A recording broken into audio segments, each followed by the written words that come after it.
Olá, queridos ouvintes. Está começando o programa Jesus por Emmanuel. Estamos estudando o livro Caminho, Verdade e Vida, psicografia de Francisco Cândido Xavier, pelo Espírito Emmanuel. Hoje vamos estudar o capítulo 32, com o tema Nuvens. Eu sou Patrícia Rose e farei o estudo com vocês. E para começar, nós vamos ler o capítulo.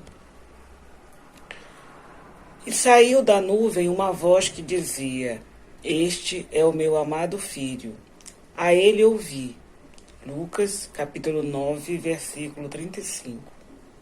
O homem, quase sempre, tem a mente absorvida na contemplação das nuvens que lhe surgem no horizonte. São nuvens de contrariedades, de projetos frustrados, de esperanças desfeitas. Por vezes, desespera-se envenenando as fontes da própria vida. Desejaria invariavelmente um céu azul à distância, um sol brilhante no dia e luminosas estrelas que lhe embelezassem a noite. No entanto, aparece a nuvem e a perplexidade o toma de súbito. Conta-nos o Evangelho a formosa história de uma nuvem. Encontravam seus discípulos deslumbrados com a visão de Jesus transfigurado, tendo junto de si Moisés e Elias aureolados de intensa luz. Eis, porém, que uma grande sombra comparece, não mais distinguem o maravilhoso quadro. Todavia, do manto de névoa espessa, clama a voz poderosa da revelação divina. Este é o meu amado filho, a ele ouvi. Manifestava-se a palavra do céu na sombra temporária. A existência terrestre, efetivamente, impõe angústias inquietantes e aflições amargosas. É conveniente, contudo, que as criaturas guardem serenidade e confiança nos momentos difíceis. As penas e os dissabores da luta planetária contêm esclarecimentos profundos, lições ocultas, apelos grandiosos. A voz sábia e amorosa de Deus fala sempre através deles. Feita a leitura do capítulo, eu gostaria de separar os parágrafos para que a gente pudesse entender passo a passo. Então vamos reler o início do capítulo. O homem quase sempre tem a mente absorvida na contemplação das nuvens que lhe surgem no horizonte. São nuvens de contrariedade, de projetos frustrados, de esperanças desfeitas. Desejaria invariavelmente um céu azul à distância, um sol brilhante no dia e luminosas estrelas que lhe embelezassem a noite. Mas será, meus amigos, que essas estrelas já não existem, esse sol brilhante em nossas vidas? E será que nós conseguimos perceber essas benesses que o universo nos mostra, né? Em Mateus capítulo 13, versículo 19, Jesus diz: Ouça quem tem ouvidos de ouvir. Em João capítulo 6, versículo 60, assevera: Duro é este discurso, quem o pode ouvir? Emmanuel, no livro Vinha de Luz, capítulo 138, psicografia de Francisco Cândido Xavier, informa: O Senhor continua ensinando e amando, orientando e dirigindo. Mas porque a surdez prossegue sempre, chegam a seu tempo as bombas renovadoras do sofrimento. Fica-nos, portanto, claro até aqui que os que dão ouvidos a Jesus sofrem menos. Então, o conhecimento é poder, né? Tanto que nós conhecemos a célebre frase de conhecereis a verdade vos libertará. Mas sabemos que a sabedoria, né, é quem nos move, é quem nos faz ter propriedade do conhecimento que temos e nos leva a galgar degraus acima. Então, aquele que tem confiança, que tem conhecimento, tem convicção, ele tende a sofrer menos quando ele é visitado pela dor, porque ele está muito bem apoiado nas suas convicções E ele tem certeza que tudo, como disse nosso amigo Chico Xavier, um dia passará, né? Com a visão espírita, aprendemos que cada ser é um espírito imortal, com conquistas morais diferenciadas, com luzes e trevas em seu interior, de tal sorte que cada pessoa tem um grau de resistência moral para as dores humanas, físicas e ou morais. Então é natural que nós realmente estejamos sempre sendo assaltados pela dor, porque ainda precisamos dela para nos impulsionar ao progresso. No planeta que nós estamos, de provas e expiações, nós somos muito mais movimentados pela dor do que pelo amor. Infelizmente, ainda somos crianças na evolução espiritual e precisamos sentir na carne a dor, que essa vai nos impulsionar para mais perto do Criador. Quando nós cerramos os olhos na visão materialista, a vida ganha um significado muito limitado. As coisas perenes tornam-se mais importantes e, uma vez escassas, causa-nos a angústia de não ter. Então, essa sensação de que nós vamos perder algo que temos, que normalmente é material, nos angustia, nos deixa ansiosos, nos deixa, por vezes, doentes. No campo dos sentimentos, o mesmo se verifica. Emoções dão lugar a sensações e a libido, o desejo pelo ter, fala mais alto que a afinidade moral, que o progresso moral. Então, nós estamos sempre movidos pelo desejo das coisas materiais. Nós não estamos preocupados com o eterno. Nós deveríamos lutar pelo eterno, pelo que nós vamos levar. E, no entanto, a gente anestesia os sentidos muito mais com o que vemos, com o que percebemos com os sentidos materiais, do que com o que nós conhecemos que o Cristo, quando passou por aqui, nos apresentou. Jesus pediu-nos que amássemos uns aos outros, até mesmo aos inimigos, que orássemos pelos que nos perseguem e nos caluniam, que perdoássemos uma ofensa até 70 vezes, 7 vezes, que amássemos a Deus sobre todas as coisas, informou ser o caminho, a verdade e a vida, e que ninguém iria ao Pai não fosse por ele, que há muitas moradas na casa do Pai.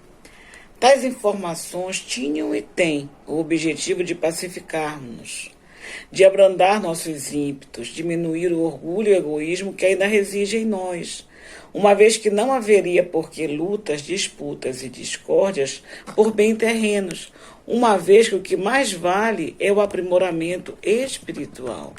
Então, por que darmos tanto valor às coisas materiais, se essas vão ficar no plano em que estamos? Se nem mesmo o nosso corpo nós iremos levar quando daqui partirmos, que dirá os bens que adquirirmos durante a nossa estadia por aqui. Então é preciso que a gente pare para pensar pelo que lutamos. E o capítulo Nuvens no livro continua. No entanto, aparece a nuvem e a perplexidade o toma de súbito. Por vezes, desespera-se envenenando as fontes da própria vida. Na obra Vinha de Luz, agora no capítulo 146, Emmanuel conclui que essas horas cinzentas, os aprendizes sentem-se abandonados e oprimidos, mostrando a insuficiência interna. Muitos se fazem relaxados nas obrigações, afirmando-se desprotegidos de Jesus ou esquecidos do céu. Isso ocorre, porém, porque não ouviram a revelação divina, qual se faz necessário. Então, muito estudamos, muito lemos a Bíblia com frequência, alguns têm até o ritual de ler a Bíblia todo dia ou uma vez por semana, ou outros livros que nos trazem ensinamentos do Cristo. Mas será que nós conseguimos assimilar esses ensinamentos da forma como nos é passado? Porque se assimilamos, qual a razão de ficarmos tão angustiados, nos sentidos desamparados quando a dor bate à nossa porta? Se o Cristo disse que jamais nós estaríamos sozinhos, por que assim acontece conosco ainda? Porque nós ficamos tão à mercê da própria sorte nesse momento em que sabemos, ou deveríamos saber, já que somos religiosos, que o Cristo não nos abandona. E continua. Eis, porém, que uma grande sombra comparece, não mais distingue o maravilhoso quadro. Então, quando essa sombra aparece, nós ficamos completamente anuviados. Não percebemos e nem permitimos mais a presença daqueles seres espirituais que estão sempre a nos beneficiar, a buscar junto conosco as melhores soluções para os nossos problemas. Nós nos entregamos à dor e fazemos disso o centro, a referência de nossas vidas. Só que nós esquecemos que, como diz no Evangelho, segundo o Espiritismo, capítulo 9, entre 7, a paciência, diz: a dor é uma bênção que Deus envia aos seus eleitos. Não vos aflijais, pois, quando sofrerdes, mas bem dizei ao contrário, só um minutinho, amigos. Mas bem dizer ao contrário, o Deus Todo-Poderoso que vos marcou pela dor nesse mundo para a glória no céu. O Evangelho, segundo o Espiritismo, como eu já citei, ele tem essa mensagem para nós. Então, quando a dor bate à nossa porta, quer dizer que nós estamos ali já num momento propício para aprendermos, para avançarmos em nosso progresso espiritual. E como eu falei no início, a dor nos movimenta muito mais do que a nossa vontade, do que a nossa coragem de irmos adiante. Então, quando ela bate a nossa porta, é sinal de que nós já estamos prontos. E o Cristo nos disse: vinde a mim, todos vós que estáis aflitos e sobrecarregados, que eu vos aliviarei. Tomai sobre vós o meu jugo e aprendei comigo, que sou brando e humilde de coração, e achareis repouso para vossas almas, pois é suave o meu jugo e leve o meu fardo. Isso a gente encontra em São Mateus, capítulo 11, versículo 28 a 30. E continua o livro, o capítulo Nuvens. Todavia, do manto de névoa espessa, clama a voz poderosa da revelação divina. Este é o meu amado filho, a ele ouvi. Manifestava-se a palavra do céu na sombra temporária.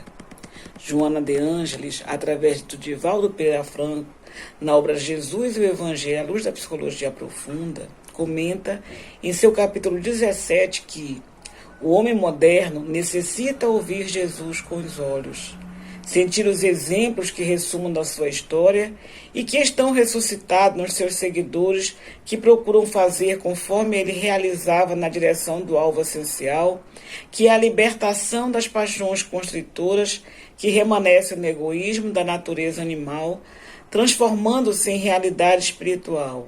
Ou seja, se temos maus exemplos que envergonham o cristianismo, temos os bons, e o maior deles é o próprio Jesus.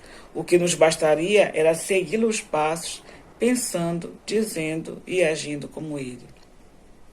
A existência terrestre efetivamente impõe angústias inquietantes e aflições amargosas. É conveniente, contudo, que as criaturas guardem serenidade e confiança nos momentos difíceis. Continua Emmanuel no livro Caminho, Verdade e Vida, no capítulo Nuvens. As penas e os dissabores da luta planetária contêm esclarecimentos profundos, lições ocultas, apelos grandiosos. A voz sábia e amorosa de Deus fala sempre através deles. Então, faça uma retrospectiva. Observe os momentos difíceis de sua existência. Cada um deles trouxe algo de novo, um aprendizado especial. Cada lágrima acrescentou sabedoria, experiência, um novo olhar sobre a vida. A doença, por exemplo, nos ensina a valorizar a saúde, a cuidar melhor do corpo. A pobreza nos revela a importância do trabalho e do esforço pessoal. A família difícil nos oferece a lição da tolerância. Enfim, as privações nos ensinam a ser mais sensíveis perante o sofrimento alheio. Essas lições são interiorizadas. Nós aguardaremos para sempre. E assim, meus irmãos, essa foi a nossa contribuição para o estudo da obra Caminho, Verdade e Vida. Amanhã estudaremos o capítulo 33, Recapitulações. Paz para todos.